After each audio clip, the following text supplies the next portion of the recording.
نواز کے 5 سالہ دور سے ڈبل ہم نے کیا، اور اس سے کم، یعنی جو پہلے ان کے دور میں کام ہوتے رہے وہ اس سے بہت مہنگے ہوتے رہے، جو پاکستان تحریک انصاف کی حکومت عمران خان نے جو کیا،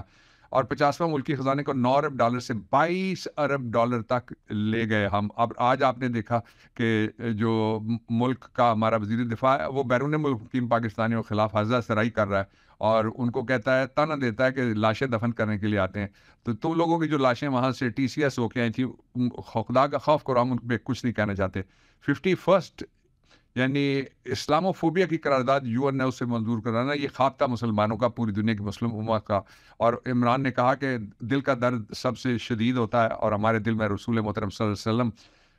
جاگزین ہیں، اور یہاں پہ ان کا گھر ہے، اس لیے یہ درد اور سوا ہے باقی درد سے، اس درد مندی سے یہ مسئلہ اٹھایا۔ اور 52واں کشمیر کا کیس پوری دنیا میں لڑا، اور 53واں پاکستان کا کیس یو این او میں بہت اچھے طریقے سے پیش کیا، جو اس سے پہلے کبھی پیش نہیں کیا گیا تھا، اور وہ نیو یارک کے اندر کھڑے ہو کے کہا کہ پاکستان کی سڑکیں تمہاری سڑکوں سے بہتر ہیں، پیسے یہاں لگاؤ، اور ہمارے پیسے چوری شدہ ہیں اپنے ان ملکوں سے وہ واپس بھجواؤ۔ 54 امریکہ کو اڈے نہ دینا، اور اس کے لیے آپ نے دیکھا جو ساری دنیا میں پاپولر ہوا کہ باقی جو ہے وہ اڈے دے بھی دیتے ہیں اور پتہ بھی نہیں لگنے دیتے، اور فرمائشیں کر کر کے اپنے لوگوں کے اوپر ڈرون اٹیکس کرواتے رہتے ہیں۔ عمران خان نے یہ نعرہ آج ساری دنیا میں بولا جاتا ہے، وہ ہے ایبسلیوٹلی ناٹ۔ 55 بند صنعتوں کو دوبارہ چلا دیا، جتنی بھی ماس صنعتیں تھیں۔ 56 رشیا کے ساتھ ملکی مفاد تجارتی معاہدے کی کوششیں کی، وہاں پہ گئے، اور اس کے اوپر کل کا ولاگ آپ ضرور دیکھیے گا، اس میں ایک نئی چیز میں نے آپ کے سامنے رکھی تھی۔ 57 چوروں سے 397 ارب روپے کی ریکوری ہوئی تھی، یہی وہ نیب تھا جس نے کبھی ایک ٹیڈی پیسہ کسی سے ریکور نہیں کیا تھا۔ 58 کارکے کمپنی کے ساتھ مذاکرات کر کے جرمانہ معاف کر دے، بلینز بچائے پاکستان کے، اور پاکستان کے اثاثے جو بک جاتے ہیں وہ بچا لیے۔ 59 جو ایل این جی کے دوبارہ سستے معاہدے کیے، پھر 60واں احساس پروگرام کی شفافیت اور بلا تفریق، کسی جگہ نہ کوئی فوٹو لگی عمران خان کی تحریک انصاف کے اندر، لوگ چیختے رہے، جو ایم این اے وغیرہ چیخنے والے زیادہ سے مرضی کی بات ہے، وہ بھاگ گئے جو چیختے تھے کہ ہماری فوٹو لگاؤ۔ اور 61واں اپنے دور حکومت میں او آئی سی اجلاس 2 بار اسلام آباد میں بلایا، اور 57 اسلامی ممالک کی سربراہی پاکستان کو دلائی، اور یہ وہ 61 وہ تھے۔ ایک راز میں نے چھپایا ہوا ابھی، یہ میں پھر آپ سے کسی وقت بیان کروں گا کہ عمران خان کیوں ناقابل تسخیر ہے۔ عمران خان آپ کیا تھے، یہ قوم، یہ 61 آپ کے جو راز تھے آج میں کھول رہا ہوں، ان سے اندازہ لگا سکتی ہے، اور جو تمہارے خلاف ہیں وہ کیا ہیں، ان کا ایک ایک دن بول رہا ہے۔ میں پہلے بھی اور آج بھی، اور قوم پہلے بھی اور آج بھی، سب پہلے بھی اور آج بھی، عمران خان تم سے پہلے سے زیادہ محبت کرتے ہیں، تمہاری عزت کرتے ہیں، تمہاری آبرو رکھیں گے انشاءاللہ، اور زیادہ جذبے کے ساتھ پاکستان اور عمران خان کے نئے پاکستان کی دوبارہ واپسی کے لیے اپنی کوششوں کو جاری رکھیں گے، اور پاکستان کو قوموں کی برادری میں باعزت مقام دلانے کے لیے تمہارا جو ایجنڈا ہے اس سے کبھی پیچھے نہیں ہٹیں گے انشاءاللہ العزیز۔ اور یہ ایجنڈا آپ کا نہیں ہے عمران خان، یہ ایجنڈا قائد اعظم کا تھا، یہ ایجنڈا اقبال کا تھا، آپ اس کے نئے نقیب ہیں، آپ اس کے نئے قافلہ سالار ہیں۔ خوش رہیے، پاکستان پائندہ باد۔